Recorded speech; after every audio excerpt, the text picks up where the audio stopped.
So for about 200 years, Salem, Massachusetts was one of the most major ports in North America and saw a lot of trade and commerce throughout its history.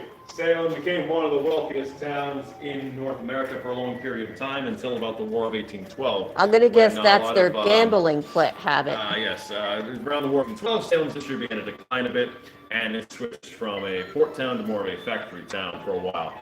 Now, Salem, Massachusetts back then was actually a lot larger than it is today, as where you are right now was once water. In terms of the harbor was bigger. So where you are right now was used to be water until they filled it in and built more land. Now, pirates would occasionally visit places like Salem, come to spots like this one here, the Blue Acre Tavern.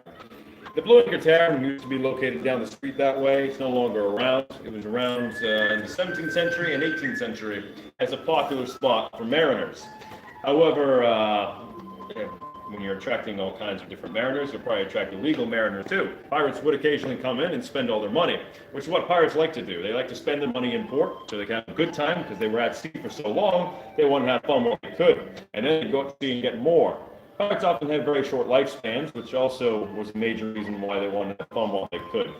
They would spend all their money on things like, drinking and cards and all kinds of fun stuff, because they might be killed in battle, die of disease, die in shipwrecks, or if they were captured, they might be hanged, like what happened to William Fly right over here.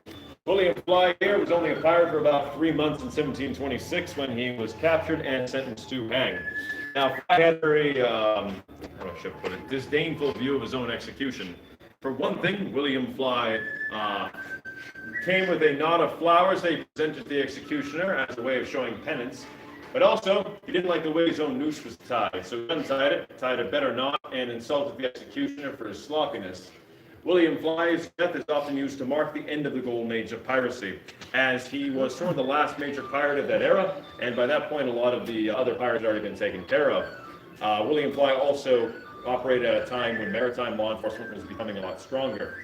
Another pirate that was operating in the New England area about 30 years before was a guy named Thomas Tew.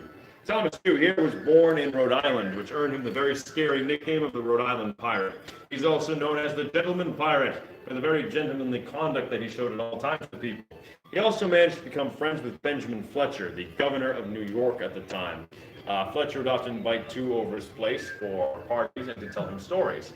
Now, Thomas Tew would also make some forays into the Indian Ocean during his career. And in his second voyage to the Indian Ocean, he met a man by the name of Henry Every, who was another pirate captain. Henry Every recruited Thomas to help him out with attacking Muslim pilgrims that were coming back from Mecca, going to India. These ships would have a huge ton of gold on board. As a result, the pirates that attacked these ships would become very wealthy. Well, Henry Every did exactly that. He attacked a ship in the Indian Ocean called the Gunji Sawai.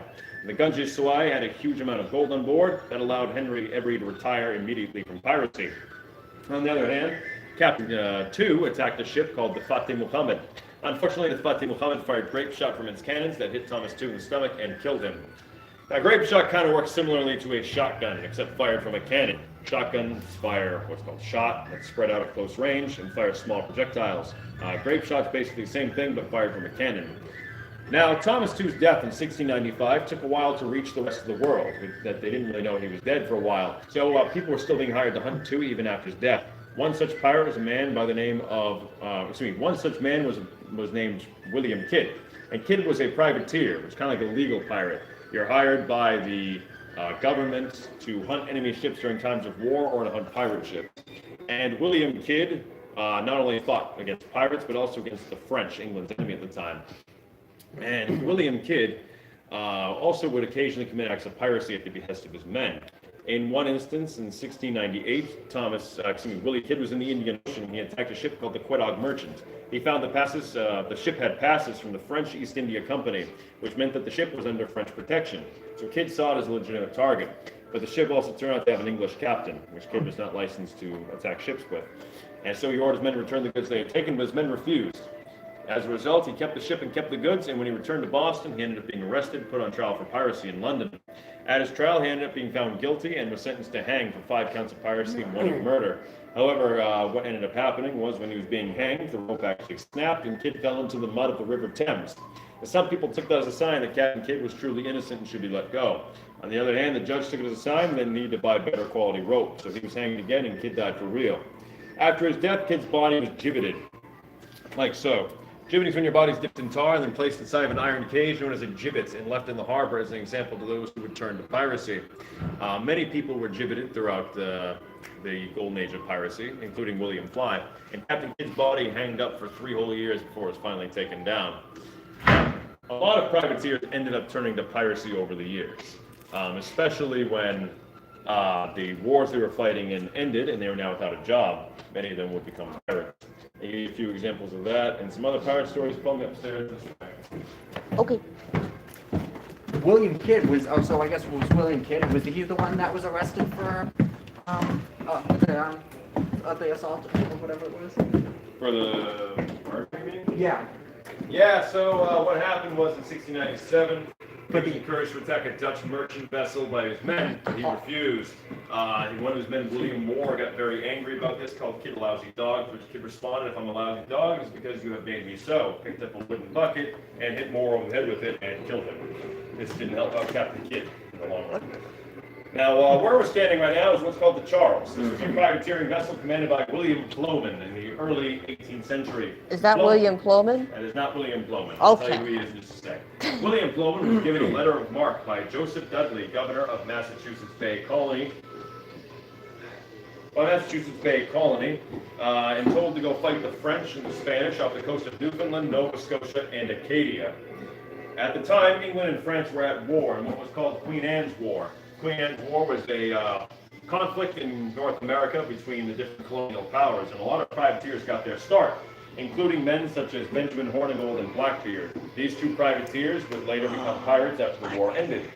Now, William Ploman was due to set off for the Canadian coast in 1703, but what ended up happening was the very day they set out in Salem Harbor, Captain Ploman was overthrown by his men, quite literally. They threw him overboard where he either drowned or was already dead, and one of his men by the name of John Quelch took over as captain of the Charles. He then took the Charles on a 1-year piracy spree until he was captured and hanged in Boston in 1704, one of the first pirates to be hanged in Boston. Now, Captain Quelch would normally fly the flag of England when he attacked enemy ships. And sometimes, though, pirate captains would fly their own kinds of flags, usually a black flag with something on it, like a design of some kind. And then once they got closer to another ship, they'd lower whatever flag they're flying and raise it to Jolly Roger. Usually, like I said, a black flag with a design on it. Sometimes pirate captains also fly red flags. And a red flag is a way of saying no quarter, aka they weren't going to take any prisoners. Those were a bit more rare. As pirates would have preferred that you didn't fight at all. Now, red flag might be the origin of the term Jolly Roger, because in French, pretty red is Joli Rouge. So Joli Rouge could have been corrupted into Jolly Roger over the years. We're not entirely certain where it comes from, but there are at least a couple of theories. Now, pirates are often thought of as completely lawless vagabonds, but that's not entirely true. Pirates did have their own sorts of law, at least aboard their own ships, and these were called the Articles. The Articles covered the different rules of the ship. Pretty simple. And when you join the pirate crew, you had to sign the Articles and agree to everything they're in, whether you want to join the pirate crew or not. The Articles cover a wide variety of topics. And one of the things it talked about was how loot was divvied up. And we'll talk in the next exhibit about how exactly that was done. Wow. William Kidd arrested for attacking his 2 men.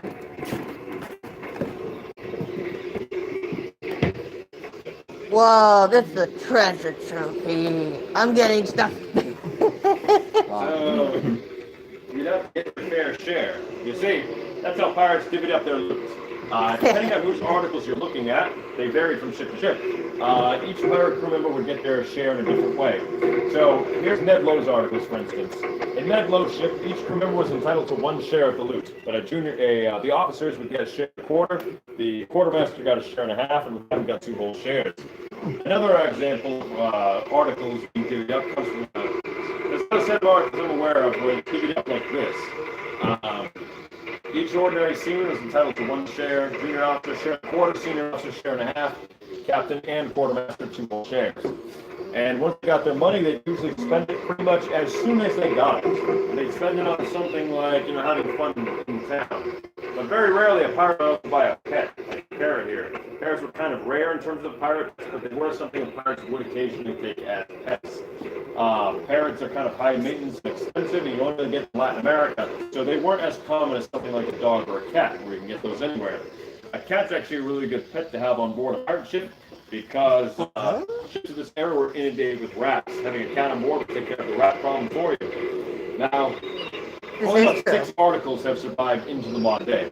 Articles belonging to men like Ned Lowe and George Lowther, but not all of the articles have survived in full. One of the few articles that actually survived in full belonged to a man named John Phillips. John Phillips, kind of a small-time pirate captain, but he was active in the 1720s, and his articles provided a pretty good glimpse into the life of a pirate. Some interesting stuff in there. And the reason I picked John Phillips a little bit more depth with him isn't just because I like talking about articles, but because he's the subject of the next exhibit right over this way. Wow, this is kind of cool. I know, right? Yeah. This is all new to me. In 1724, a fisherman from Annisquam, a village of Gloucester, Massachusetts, was fishing off the coast of Nova Scotia for his ship the Squirrel when he was attacked by John Phillips. That fisherman's name was Andrew Harridan, and he and his men were taken prisoner by Phillips and offered a choice of join or die. That was very commonly how pirates would recruit back then. They'd offer you a choice to either become a pirate or go overboard. Sometimes, though, they wouldn't act under threats. They'd often just take you prisoner and scare you until you joined them. Anyway, John Phillips was actually from a line of men who had been forced into piracy. He had been forced into piracy by Thomas Ansis, who had been forced into piracy by Bart Roberts. Right? The same thing happened to him by Howell Davis, or the same thing happened to him by Edward England. Kind of a chain going on here of pirate pressing. In fact, pressing, or impressment as it's called, was a pretty common way to recruit in general back then. Naval ships of the era often forced men to join by having gangs of men wander the ports looking for able-bodied mariners. They would grab men and force them into the Navy. Pretty common. One of the major causes for the War of 1812 between the U.S. and Britain, in fact, was the British impressing American soldiers into the Royal Navy. But Andrew Harridan refused to become a pirate. So he conspired with members of Phillips's crew, many of whom were prisoners themselves, to turn on their boss. Eventually, they started a mutiny in which Harridan killed Phillips and cut off his head, then nailed his head to the mast of the men. And other members of Phillips's crew were killed in the scuffle. They then sailed revenge back to Boston, where Harridan was given a reward, and some members of Phillips' crew were hanged. But most were given an amnesty and allowed to live the rest of their lives in peace. One of them was named John Fillmore. Fillmore had been pressed as a sailor in 1723, and now that he was free, he wrote a primary source account of his life on his career, one-year career on a pirate ship. Both he and Andrew Harridan ended up having notable descendants. Andrew Harridan's grandson was a man named Jonathan Harridan, an American privateer in the American Revolutionary War based out of Gloucester. And John Fillmore ended up having a great-grandson by the name of Millard Fillmore, America's 13th president. And Millard Fillmore isn't the most well-known of the presidents, but it's still pretty fascinating that he had an ancestor in his recent genealogy who was a pirate. Now, another fun fact about the presidents that has nothing to do with pirates is that genealogists believe they can trace all but 3 U.S. presidents back to King John of England, who reigned in the early 13th century.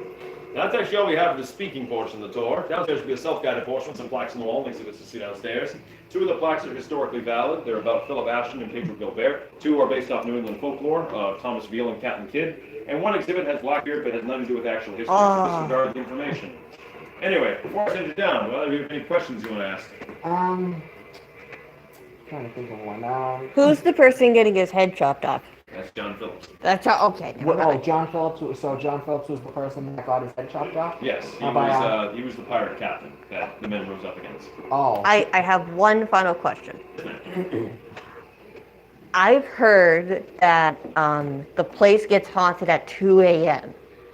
This place? Yeah. That is nothing I've heard of before. Oh. I've never heard of that. One of the people said doors slammed by themselves. I'm like, what? What? Who told you that? The front desk guy. Brian? I think so. I don't know why Brian would be here at 2 a.m., but okay, sure. I don't know. I've heard nothing about that. Oh, But anyway, yeah, I mean, it's the ghost of the Pirates of the Caribbean. I don't think there's any real ghosts in here, but at least we see some fake ones. Who knows?